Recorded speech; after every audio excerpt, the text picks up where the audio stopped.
విశేషాలు ఏం లేవన్నా. ఆటో రిపేర్కి వచ్చింది, 25,000 అవుతాయంట. నా దగ్గర 15,000 ఉన్నాయి. నువ్వు ఒక 10,000 సర్దుబాటు చేస్తే ఒక 3 నెలల్లో ఇచ్చేస్తాను. 10,000 గురించి అంత రిక్వెస్ట్ గా అడగాలా ఏంటి? సరే ఇస్తా గానీ దగ్గరుండి ఆటో జాగ్రత్తగా రిపేర్ చేయించుకో. కమలా, బీరువాలో 10,000 ఉన్నాయి, మా తమ్ముడు తీసుకొచ్చి ఇవ్వు. సర్లే గాని ఒకసారి లోపలికి రండి. ఏంటి పిలిచావు? డబ్బులేమి చెట్లకు కాయట్లేదు, ఎవరికి పడితే వాళ్ళకి ఇవ్వడానికి. ఎవరికి పడితే వాళ్ళకి ఇమ్మని చెప్పట్లేదు, వాడు నా సొంత తమ్ముడు. అయితే ఏంటి? అయితే ఏంటంటావేంటి? వాడిని చూసుకోవాల్సిన బాధ్యత మనదే.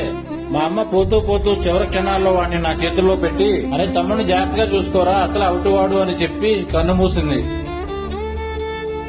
కానీ ఎప్పుడూ వాడు నా దగ్గర రూపాయి ఆశించలేదు, అప్పుగానే తీసుకున్నాడే తప్ప.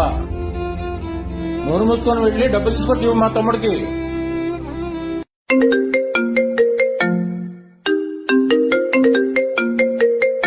హలో, అక్క, నాన్నకి యాక్సిడెంట్ అయింది, హాస్పిటల్లో జాయిన్ చేసాం. అర్జెంట్ గా 50,000 కట్టమంటున్నారు. అవునా? నువ్వు కంగారు పడి మాకు, నేను బాబుని అడిగి తీసుకొస్తాను. ఏమైంది కమలా, కంగారు పడుతున్నావు? ఏమైంది? మా నాన్నకి యాక్సిడెంట్ అయిందంటండి, హాస్పిటల్లో అర్జెంట్ గా 50,000 కట్టాలంట. ఏంటి వదిన, ఎవరికి యాక్సిడెంట్ అంటున్నారు? మా నాన్నకి యాక్సిడెంట్ అయిందంట అయ్యా, హాస్పిటల్లో జాయిన్ చేశారు. అవునా?